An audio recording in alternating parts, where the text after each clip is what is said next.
ఎలాంటి సవాళ్ళు ఎదురైనాయి సార్? అంటే షూటింగ్ చేసేటప్పుడు అంటే మీకు అంటే ఒక ఛాలెంజింగ్గా అనిపించిన సీన్స్ కావచ్చు. మేకింగ్ విషయంలో అయితే మదర్ సెంటిమెంట్ ఉన్నవన్నీ కూడా కొంచెం చిన్న ఛాలెంజెస్ ఉండేవండి. ఓకే. అవతల మంజు భార్గవ్ గారు మంచి స్టేచర్ ఉన్నటువంటి ఆర్టిస్టు, ఇంకా అందంగా చూపెట్టాల్సినటువంటి బాధ్యత నాది. రైట్. అంతగానో అంత బాగానో చేశారండి ఆవిడ. చేయటం మూలంగానే అంత అందంగా పండింది అది. ఆవిడ ఉండటం వల్ల ఆ క్యారెక్టర్ కూడా జస్ట్ ఇలాంటి ఛాలెంజెస్ ఇంకొక ఒకటి రెండు ఎదురైనాయండి. అంటే ఇప్పుడు భరణిది ఒకటి మీకు చెప్పాను. అది అంటే ఒకటి అప్పుడు ఛాలెంజ్ ఏనంటే బిఫోర్ షూటింగ్ కోట కాదు వద్దు నేను చేయను అని ఎప్పుడైతే అన్నాడో అప్పుడు ఇక నేను ఆలోచించాల్సి వచ్చింది కదా, ఎవరు ఆర్టిస్టు అంత ఈజీ కాదు కదా ఇట్లాంటి. పైగా అలాంటి క్యారెక్టర్ని పెట్టుకోవడం కోసం ఇప్పుడు భరణిని ఎంచుకుని భరణిని పట్టుకుని మొత్తం మీద ఏమైతేనో చెప్పే వచ్చేస్తా అని చెప్పేసి అంటే ఆయన చేత చేపించి, ఇలాగే వేరే సౌందర్య విషయంలో కూడా జరిగిందండి. ఓకే. సౌందర్య కూడా నేను చేయనని చెప్పిందండి.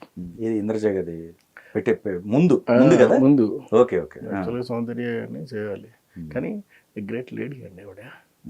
ఎందుకనంటే ఎందుకో ఒక మళ్ళీ మీకు చెప్తున్నాను క్లియర్గా. Okay.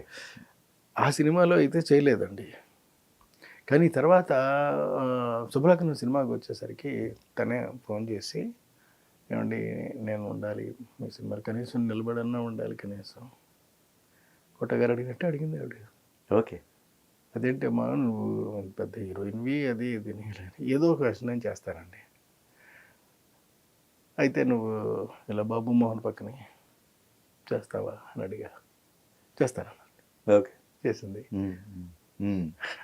That's the greatness of such a అందుకనే సౌందర్య ఈజ్ ఏ వండర్ఫుల్ లేడీ అండి. అంటే వాళ్ళకి కూడా ఎక్స్పెక్టేషన్స్ అయి ఉండదు. అంటే చిన్న సినిమా ఏమవుద్దు అనేది ఉండుంటాయి.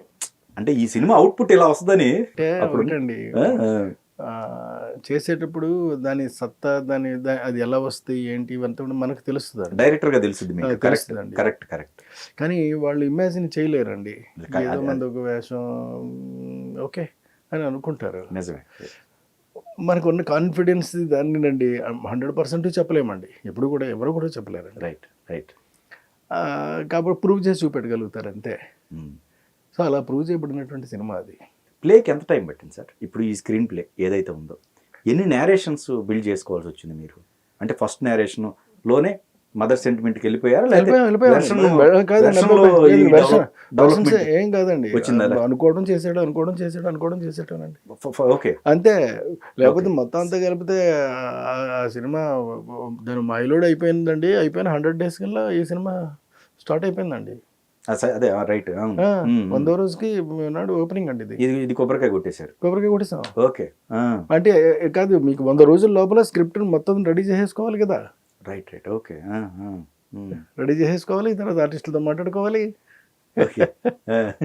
ఇన్ని పనులు ఉంటాయండి. అవును. ఓకే. చేసేసామండి. అంటే డేస్ సార్ ఎన్ని డేస్ కంప్లీట్ అయింది సార్ ఇది? అది మొత్తం అంతా కలిపితే మొత్తం షూటింగ్ పార్ట్కి వచ్చేసరికి కరెక్ట్గా చెప్పాలి అని అంటే అది కాస్త ఇంచుమించుగా చెప్తానండి. 24 రోజులు 25 రోజులు పట్టిందండి. టాకీయా sir with songs completed? Only talkie. ఆ తర్వాత ఇంకా 10 రోజులు సాంగ్స్ పట్టినాయి. ఈ 2-3 ఫైట్స్ ఉన్నాయిలే, ఆ ఫైట్స్ కూడా దీంట్లోనే కవర్ ఇందులోనే టాకీలోనే కవర్ అయిపోతాయి. చాలా లిమిటెడ్ డేస్. అంతేనండి. Limited days, limited budget. Yes exact. అవును. అన్ని లిమిటెడ్. ఏది రెవెన్యూకి వచ్చేసరికి అన్లిమిటెడ్. బ్రహ్మరథం పట్టారు దానికి. బెస్ట్ కాంప్లిమెంట్ ఏంటి? ఆ సినిమాకి చాలా బెస్ట్ కాంప్లిమెంట్స్ ఉన్నాయండి. ఓకే. చాలా ఉన్నాయండి, ఒకటి కాదు. మొత్తం పబ్లిక్ అందరూ కూడా దాన్ని చూసి ఇది అంటే చూస్తే కృష్ణారెడ్డి సినిమాలు చూడాలనేటటువంటి స్థితికి నన్ను తీసుకొచ్చేసినటువంటి సినిమా అండి అది. Okay okay. అంతటి మంచి సినిమా అండి అది. ఆయన సినిమాలు అయితే మనకి బాగుంటాయి, అసలు జీరో ప్రాబ్లం, హ్యాపీగా ఫ్యామిలీతో చూడొచ్చు అనేటటువంటి రికగ్నిషన్ని విపరీతంగా పెంచేసినటువంటి సినిమా అండి అది. ఓకే. ఆ తర్వాత కాడి నుంచి అదే కంటిన్యూ చేసేసరికి ఇప్పుడు అదే రికగ్నిషన్ మిగిలిపోయిందండి జనం మధ్య. Yes yes. ఈ సినిమా అయితే మనం ఇంకా అసలు హ్యాపీగా కళ్ళు మూసుకుని వెళ్ళిపోవచ్చు సర్టిఫికెట్ చూడాల్సిన అవసరం లేదు. ఫ్యామిలీ సర్టిఫికెట్ కూడా అవసరం లేదు. ఫ్యామిలీతో పాటు కృష్ణారెడ్డి గారి సినిమా వెళ్ళిపోదాం. అంతే. మీ ఎంటైర్ కెరీర్ లో ఎక్కడ ఆ వల్గారిటీ అనేది లేకుండా అసలు ఎక్కడ రానివ్వలేదు, maintain చేశారు. ఎక్కడ దొల్లనివ్వలేదు, అదే భవిష్యత్తులో దొల్లనివ్వనండి. అలాంటి తప్పుడు పని నేను చేయనండి. మేజర్ గా షార్ట్ డివిజన్ విషయానికి వస్తే మీకు ఈ కొన్ని గ్రాఫిక్ అది థీమ్స్ ఉన్నాయి కొన్ని అక్కడక్కడ ఇందులో ఏం లేదు. దాన్ని ఏమీ గ్రాఫిక్స్ కాదండి, మొత్తం టోటల్ గా A to Z దీని మీద చేసినవే. ఏది Optical ఆ? ఆప్టికల్ అండి, అన్ని ఆప్టికల్స్ ఏది స్పార్క్ కావచ్చు. మరి అంత స్పార్క్ అవి మాత్రం చిన్న చిన్న సైజ్ చేస్తాం ఓకే అంతే తప్ప అంత మించి ఇంక వేరే ఏమి ఉండవండి. ఓకే మొత్తం అంతా కూడా ఓన్లీ విత్ అవర్ కెమెరాస్. ఒకవేళ మరీ అంత అవసరం అయితే మించిన కెమెరా తెచ్చుకుంటాం అంతే. అంతే తప్ప అంత కెమెరా వాడే వల్ల అంతే. మామూలుగానే అయిపోయేదండి షూటింగ్. ఈ 24 క్రాఫ్ట్స్ లో మీ బలం అంటే ఇంకా ఇటు రైటింగ్ సైడ్ కావచ్చు, అటు ఎడిటింగ్ కావచ్చు, లేకపోతే కెమెరా డిపార్ట్మెంట్. ఇంకా అచ్చిరెడ్డి గారు అంటే ఎటు ఉండేదే. ఇటు శరత్ గారు ఇతను బాగా కోఆపరేట్ చేసేవారు ఆయన. తర్వాత అటు డైలాగ్స్కి వచ్చేసరికి ఆయన దివాకర్ బాబు గారు మంచి అందివేశం చేయింది. అట్ ది సేమ్ టైం అండి Suchitra dance master. Okay okay మీ దగ్గర జుంబారే స్టెప్స్ అన్ని మీరు చూసారు కదా. అవునవును కృష్ణ గారు. ఇవాళ కూడా మీకు అంత నెంబర్ 1గా ఉండడానికి కారణం సుచిత్ర. Okay okay. ఈ సుచిత్ర అనేటువంటి అమ్మాయి ఇంతకు ముందు నెంబర్ 1 సినిమాలో కూడా చేస్తుందండి.